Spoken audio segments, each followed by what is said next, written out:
Hey guys, Fake Rooster here, and today I thought we'd have a little discussion about the current state of Battlefield 2042. Obviously, it has had one of the worst launches from any Battlefield title, and EA and DICE are scrambling to get some patches and updates for the game to generally improve it. Now, we actually saw update 2, I believe it is, that just came out at the start of the month there, and that has actually made some significant progress for the game. Generally, I have been noticing that the time to kill, gunplay feel really good now. That's probably thanks to some of the improvements that they have been adding in for, the hit registration, which obviously isn't perfect yet, but it is certainly getting there. I think yesterday I had only one incident where I felt like I should have been getting hit markers and I should have got a kill.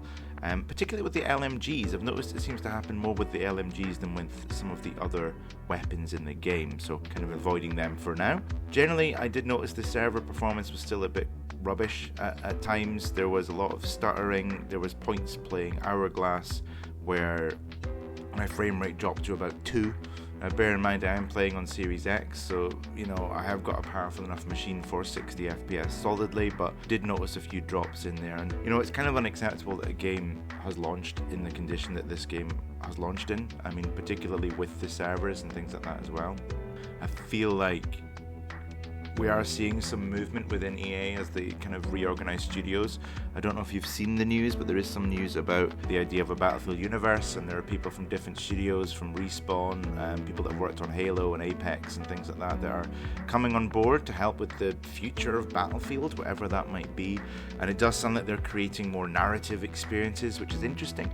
That could mean that maybe we're going to get a campaign for 2042 or just a general Battlefield campaign. We've got obviously the mobile games coming later on, and I'm wondering if this is a way of sort of tying them all together. It does feel like a rushed announcement, if you ask me. It feels like EA, I've had a look at their stock price, had a look at their player reviews, particularly on Steam, which are not very good, and realised that maybe they need to start putting some more positive energy forward for the fans, that they don't think they're just going to give up on 2042 and leave it a mess. There does, in a positive way, seem to be a bit of a commitment here that they're going to fix 2042 because it's going to become the basis of this Battlefield universe, and the final seasons of the game are going to be connected to whatever the universe ends up being. A lot of theories going around just now that perhaps one of these studios will be creating some form of Battle Royale. I mean, personally, again, I've mentioned this in previous videos, Battle Royales, they're not really something I enjoy that much, so I'd be interested to see what they did. Firestorm, which was from Battlefield 5, wasn't terrible, but it just didn't get any updates and it died very, very quickly. So if they are going to go down that route, they need to sort of address that. And one thing they have addressed already is the really stupid skins that have leaked. Now, I know skins don't affect gameplay, but the skins that they showed off or that got leaked, it seems like weren't great. There was one of the characters was in a Santa costume. There was like wrapping paper skins for tanks and helicopters. Fair enough, that's a bit of fun. It would be kind of cool to see that maybe limited, but prioritize the game first, which is what they actually turned around and said, is that, look, you guys have seen skins you weren't supposed to see yet. They're not going to be coming out, or they're going to be part of limited events. So at least that was interesting. Other things from that update, we got better audio. I feel like I can correctly identify the position of people shooting at me. The rocket launcher in particular actually sounds more like a rocket launcher now, so I noticed that particularly in vehicles. I could hear rockets, so I knew exactly where they were coming from, so I knew to pop smoke and reposition or whatever, which was really, really cool. I enjoyed that. Reviving as a whole experience has gotten more to Battlefield standards. You now get an alert when enemy medics are nearby when you're down, so you can actually make that intelligent decision of either skipping or holding for revives, and vice versa. If you're a medic now, you get a notification if someone's calling for aid. You can see icons for ammo and health as well, which is really, really cool. So to me, that is a really great quality of life update to have received. It should have been in the game from day one. At least they're sort of correcting that wrong now.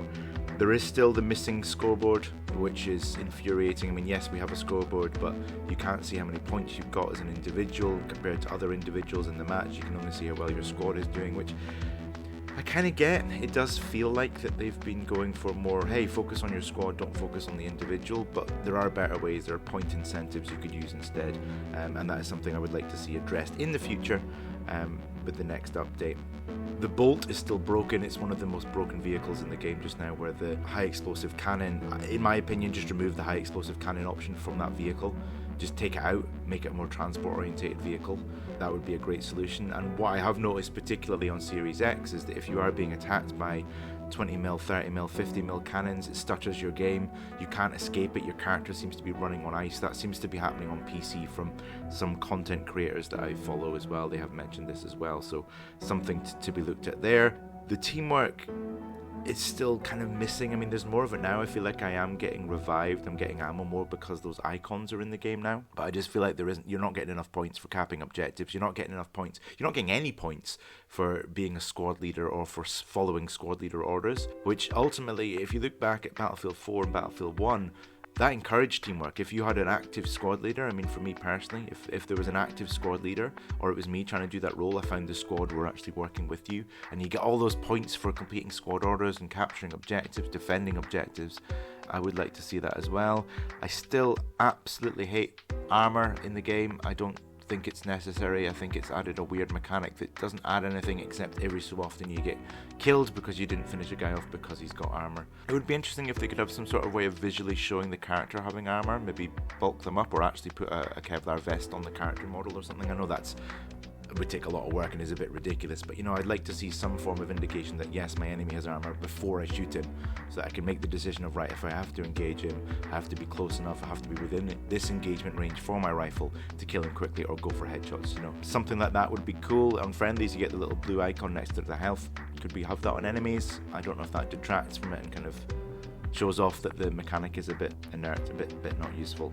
The other thing about the bolt, just to go back to that, is that people are spawning that instead of the more useful transport vehicles, so when you start a round, people are just running off in their bolt. I mean, there was one incident for me yesterday where I went to get in a bolt and the guy just deliberately went around me and all of my teammates, and we all had to run or redeploy to get to the objectives because they're so far away. I think those start of round spawns need to be moved up closer to an objective, or spawn on an objective, put it on the team's gimme so that they all get the same point in its balance and things like that.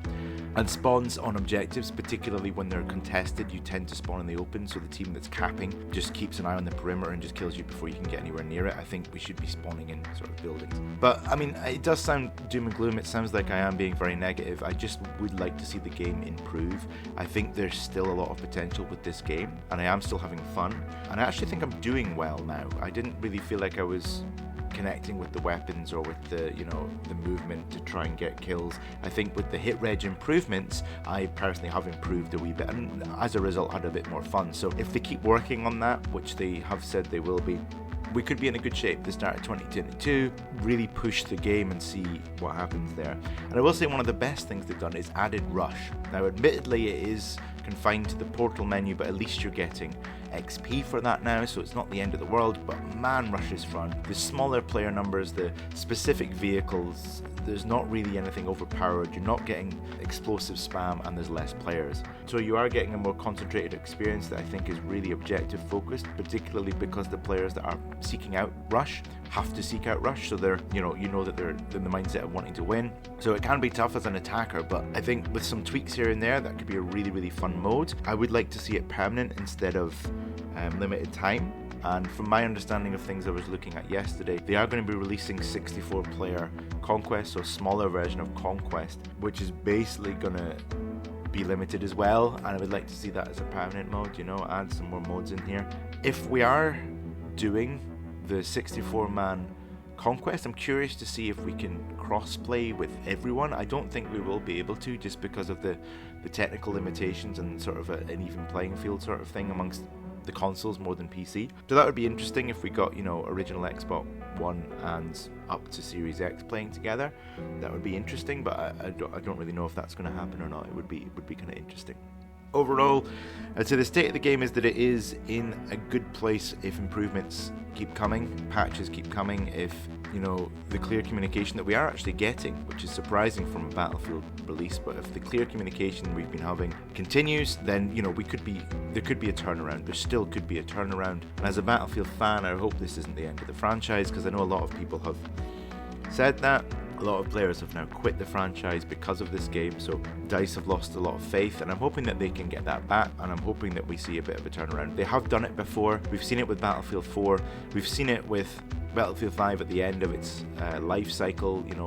reverting some changes they'd made to the core time to kill and gunplay mechanic, adding in a bunch of new content and things like that. So I have hope, but for now we can play Rush, we can play on Portal. There's still so much potential with Portal, and I think if they really push that more, add more tools, make it more free-flowing so the creators can almost have a Forge-like experience from Halo where they can add objectives where they want, make objectives wherever they want, then we might see more players returning, and certainly newer players having a better time. But yeah, I wanted to create another sort of unscripted chat about things. I just had quite a lot of thoughts in my head about the game, and obviously I wanted to cover the game as much as I can and still enjoy playing it. You know, I don't want to get to the point where I'm frustrated with the game or, you know, see it more as work than fun. So for now I'm holding out quite a lot of hope for the new year and things to come.